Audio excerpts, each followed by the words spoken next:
Going on, guys? xRellic here, and you guys are going to be watching another search and destroy video of mine. This is a 17-1 UMP gameplay on mission, but I thought that what I would really like to talk about today, as Modern Warfare 3 is kind of at the end of its life cycle and Black Ops 2 is coming out, I thought I'd talk a bit about what really made Modern Warfare 3 Modern Warfare 3, and mostly the good and bad aspects, and I'm going to try and keep my own opinions out of it. And give kind of the good and bads in terms of what made sense and made the game better and what made it worse. So first off, let's go with the good to start off with. Every gun basically, or every class of guns had a variety of good weapons, and I know people always consider the ACR and MP7 the best, and they probably are with their lack of recoil and everything. They were easily usable and easy to do well with, but they weren't dominant. You could always challenge the people who use those guns and use a variety of guns to do well, just like I'm using the UMP in this video.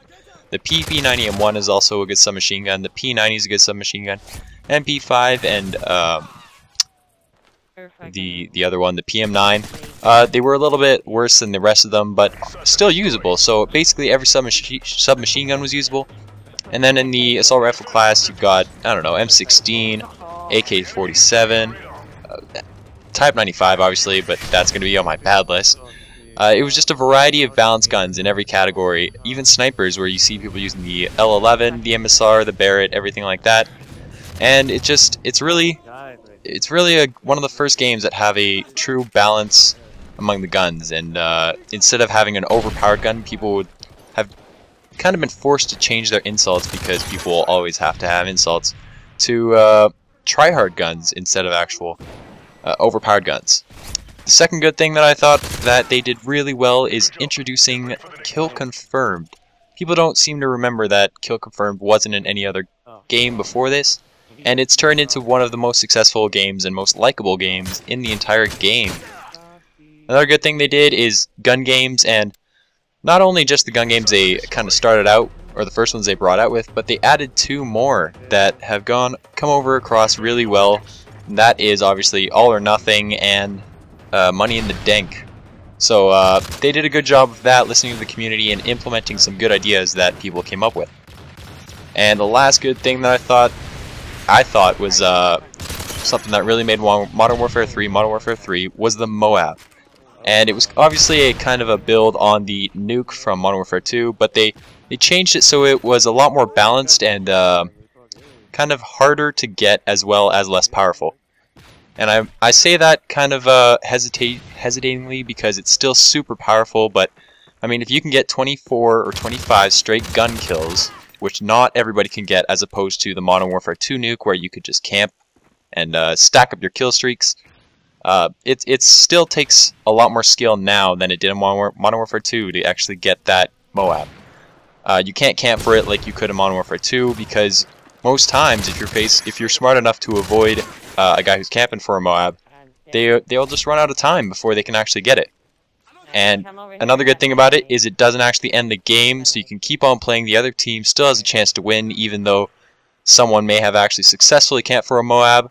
If they camp for MOAB, you're winning 5 or 6 the entire time. However, that's really all I came up with for the good, and there's a lot more, or at least some more detrimental things on the bad side of things, which really make the actual gameplay, multiplayer gameplay, tougher to enjoy than what balanced guns and these game modes that have gone over so well kind of had the potential to make this game enjoyable. And the first thing I wanted to talk about is, because I play so much Search and Destroy, is the perks that kind of ruin this game. And that's Sitrep Pro and Recon Pro. Sitrep Pro obviously changed halfway the game, and it entirely changed the way Search and Destroy is played, because now you can kind of hear anybody who is not crouch walking around, obviously, and it just makes and anyone who's using it can actually just be aware of where the enemy is. And it wasn't like that before. Before, it was kind of a tactical, and you had a tactical game mode where you had to keep kind of an idea where the enemy was, and now you can just kind of sound whore, and it really changed the way Search and Destroy is played, and I don't like it. I liked having to actually watch your corners and be aware of everything and be able to sneak around the map. And then Recon Pro, obviously, they put it in as a counter to Assassin, but it's been abused so much that you will just throw a flashbang, light up 4 or 5 guys, and be able to see exactly where they are on the map for your entire team.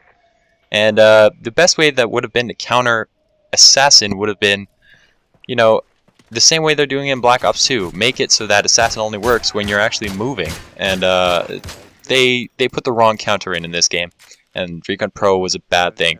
It might have been okay if when you flash someone and lit all those people up, if it only showed up for you, but your entire team gets it, and it's just a little unfair right now.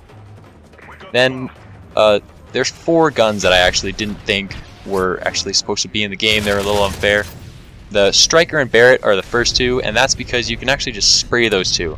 And I feel like no one at Infinity Ward or Treyarch, I think it's Treyarch, or no, it's Infinity Ward, actually has ever fired a Striker Barret at the speeds that people are firing it in the game, because I'm pretty sure they would take your shoulder off.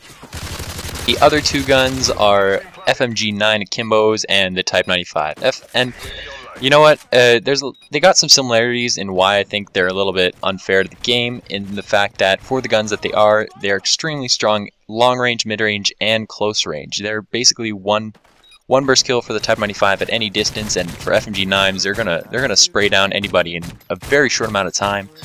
And it's just not very fair. I mean, obviously FMG9s don't have the range of Type 95, but for a secondary, it's pretty devastating. And on top of that, death streaks. That was one of the worst things to put in the game, honestly. Just giving free kills to bad players and knocking people who are actually doing well off of whatever they're trying to do. The worst thing that they actually put into that, I would say, is not Dead Man's Hand. That is avoidable once you have Blast Shield. But giving a primary gun to a guy in Last Stand, that's just not fair. Then you got your support, which should never have been in the game. That's not an actual kill streak. You're basically giving kill streaks to some guy who can't actually get a streak of kills. And the spawns in the game were also terrible, which is why I ended up in Search and Destroy. So that's just my view on Modern Warfare 3. I'm looking forward to Black Ops 2 because of all the shit that ruined Search and Destroy in this game. But thanks for watching, guys. I hope you enjoyed.